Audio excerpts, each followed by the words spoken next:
New year வந்துடுச்சு, calendar மாறியாச்சு. ஆனால் நம்ம வாழ்க்கை மாறணும். அப்போ தான் கேலண்டர் மாறினதுக்கு ஒரு அர்த்தம் இருக்கும். இந்த வருடம் உழைப்பு மட்டும் இல்லை, இறைவனோட அருளும் நமக்கு துணை நிற்கும். ஆனால் ஒன்று, உழைக்கிறவனுக்கு தான் இறைவன் துணை நிற்பார். 2025 எத்தனை தாட்டை கேட்டிருப்போம். ஏன் எனக்கு மட்டும் இவ்வளோ பிரச்சனை, நான் நல்லவனாக இருந்தோம் ஒரு பிரயோஜனமும் இல்லையே அப்படின்னு கேட்டிருப்போம். எண்ணிக்கையிலே அடக்க முடியாதுன்னு சொல்கிறீங்களா? இந்த கேள்வி கடவுளை பார்த்து கேட்குறது எந்த தப்பும் கிடையாது. கடவுள் நம்மளை இப்போ தான் உருவாக்க ஆரம்பிச்சிருக்கார். கஷ்டத்தை கொடுத்தா தானே நம்ம பட்டு தெரிஞ்சுக்க முடியும். இந்த மாதிரி மோட்டிவேஷன் தான் எனக்கு யாருமே சொன்னதில்லை அப்படின்னு மட்டும் சொல்லாதீங்க. கோவிலுக்கு போகிறதுக்கு முன்னாடி உங்களுக்கான டிசிப்ளினை ஃபாலோ பண்ணுங்கள். உங்களோட வேலையை, தொழிலை எல்லாத்தையும் கொஞ்சம் சரியாக பண்ண முயற்சி செய்யுங்க. முயற்சி இல்லை, கட்டாயம் சரியாக செய்யணும். நம்ம செய்கிற வேலையில் சின்சியராக இருந்தோம்னு வச்சுக்கோங்களேன், அதுதான் கடவுளுக்கு செய்கிற முதல் பூஜை, பெரிய பூஜையும் கூட. காலை நேரம் ஜெயிச்சா அந்த நாளே ஜெயித்த மாதிரி. 1% டெய்லியும் சரியாக முயற்சி பண்ணணும். ஏன்னா 100% சரியாக எல்லாராலையும் பண்ணிட முடியாது இல்லையா? யாராவது உங்கள் முன்னாடி வந்து இதெல்லாம் உனக்கு முடியுமா, இது உன்னால் சாத்தியமா அப்படின்னு எவனாவது பேசுகிறான்னு வைங்க, அவங்கள தயவு செஞ்சு கண்டுக்காதீங்க. ஒரு செயலை செய்ய முடியுமா முடியாதா அப்படின்னு தீர்மானம் பண்ண வேண்டியது நம்ம தானே ஒழிஞ்சு நமக்கு எதிர்ப்புறம் இருக்கிறவங்க இல்லை. இங்கே நடக்கிற எல்லா நிகழ்வுமே சாத்தியமானவை தான். நாம் என்று தான் தொடங்குகிறோம், ஆனால் இதை முன்பே ஒருவர் சாதித்திருக்கிறார் என்பதை மட்டும் மறந்து விடாதீர்கள். ஏன் அவங்களால முடிஞ்சது நம்மளால முடியாது? முயற்சி தானே. வெறும் முயற்சி மட்டும் பத்தாதே, கொஞ்சம் நுணுக்கங்களையும் கற்றுக்கோங்க, சக்ஸஸ் பண்ணிடலாம். அப்புறம் என்ன கவலை, வெற்றி தானே. முக்கியமாக உங்கள் மனசு தான் இறைவன் இருக்கிற இடம். இதில் யாரையும் விஷம், அதாவது நெகட்டிவ் தாட்ஸ், அதை ஊற்றுறதுக்கு விட்டுறாதீங்க. ஒருத்தர் பேசுகிற நெகட்டிவ்க்கு நம்ம செவிஸ் ஆகிக்க ஆரம்பிச்சிட்டோம் அப்படின்னா இந்த பிளான் நிச்சயமாக சக்ஸஸ் ஆகிருக்கும்.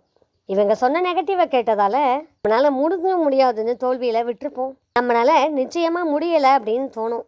ரொம்ப டயர்டாக ஃபீல் பண்ணுவோம். ஐயோ இவ்வளோ கஷ்டப்பட்டு வீணாக போச்சுல்ல அப்படின்னு கூட தோணும். இந்த இடத்துல தான் இறைவன் நம்மளை தூக்கி நிறுத்துவார். ஒரு 5 நிமிஷம் கண்ணை மூடி உட்காருங்க. பிரபஞ்ச சக்தியை, உன்னோட விருப்பத்துக்குட்பட்டு தான் நான் இந்த செயலை தொடங்கினேன். நிச்சயமாக இந்த செயலில் எந்த நெகட்டிவிட்டி இருந்தாலும் எடுத்துருங்க. வெற்றி அடைய செய்கிறதுக்கான தைரியத்தையும் நுட்பத்தையும் தெரிஞ்சுக்கிறதுக்கான வழியையும் எனக்கு காட்டுங்க அப்படின்னு இந்த பிரபஞ்ச சக்தி கிட்ட பேசுங்க. நிச்சயமாக இறைவன் உங்களுக்கு வழிகாட்டுவார். ஆனால் நீங்கள் அதுக்கான முயற்சியை செஞ்சுருக்கணும். உங்கள் வேலையை கரெக்டாக செய்யணும். வெறுமனே கடவுளே எனக்கு வழிகாட்டு அப்படின்னு எந்த செயலும் செய்யாமல் இருந்தால் வழி பிறக்காது. எக்காரணம் கொண்டும் நீங்கள் தொடங்கிய செயலை நிறுத்தவே நிறுத்தக்கூடாது. கடவுள் நிச்சயமாக கதவை திறப்பார். ஆனால் அதுக்கு கட்ட வேண்டியது கைகளால் இல்லை, உங்கள் உழைப்பால். இந்த வருடம் எக்ஸ்கியூஸ் எதுக்குமே வேண்டாம், எஃபெக்ட் மட்டும் போடுங்க போதும். வீடியோ அப்படியே ப்ளே ஆகிட்டே இருக்கட்டும். ஒரு பேப்பரையும் பேனாமையும் எடுத்துக்கிறீங்களா? ஓகே. ஃபோன் பார்த்தாலும் நோட்ஸ் எடுக்கிற பழக்கம் இருக்கும். அவங்க அவசரப்பட வேண்டிய அவசியம் இல்லை. எல்லாரும் எடுத்தாச்சா? எல்லாருமே பேப்பர் பேனா நோட்டில் எழுதுங்க. 2026 கட்டாயம் நான் விடமாட்டேன். செயல்கள் அனைத்துமே வெற்றி பெறும். அதற்கு இறைவனும் பிரபஞ்ச சக்தியும் எனக்கு துணை நிற்கும் என்று அந்த நோட்டில் எழுதுங்க. ஒவ்வொரு முறையும் உங்களுக்கு தோல்வி ஏற்படும் போதெல்லாம் அந்த நோட்டை எடுத்து பாருங்கள். மறுபடியும் கூட எழுதுங்க. எப்போ எல்லாம் சோர்வு வருதோ அப்போ எல்லாம் எழுதுங்க. 2026 நான் விடமாட்டேன். என் இலக்குகளை எவ்வளவு சோர்வு வந்தாலும் சரி நான் அடைந்தே தீருவேன். அதற்கு அந்த இறைவன் துணை நிற்பார்னு எழுதுங்க. இந்த மாதிரி உங்கள் மனசை டெய்லி ரீசார்ஜ் பண்ணிக்கணும்னு நினைக்கிறீங்களா? செல்ஃபோன் ரீசார்ஜ் விலை தான் ஏறிக்கிட்டே இருக்குது. ஆனால் உங்களுக்கு மோட்டிவேஷன் ரீசார்ஜுக்கு எந்த ஃபீஸும் கிடையாது. அதான் வீடியோவை புதுசாக நீங்கள் பார்க்குறீங்க அப்படின்னா மறக்காமல் ஒரு சப்ஸ்கிரைப் கொடுத்துருங்க. இதுதான் என்னோட முயற்சிக்கு நீங்கள் தர தினந்தோறும் உங்களை சோர்வில்லாமல் பயணிக்க உதவுகிறது தேநீர் கதைகள் தோழி. வீடியோ உங்களுக்கு ஒரு ரீசார்ஜை கொடுத்துருக்கா? எனர்ஜியாக ஃபீல் பண்ணுறீங்களா?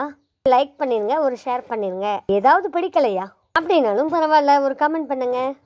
சரி தோழிக்கு சப்போர்ட்டாக ஒரு சப்ஸ்கிரைப் கொடுத்து சேனலுக்கு ஒரு ரீசார்ஜ் பண்ணிட்டீங்களா? மிக்க நன்றிங்க. என்னோட நண்பர்களாக இருந்தாலும் இங்கே கொடுக்குற சப்போர்ட்டுக்கு நன்றி சொல்ல மறக்க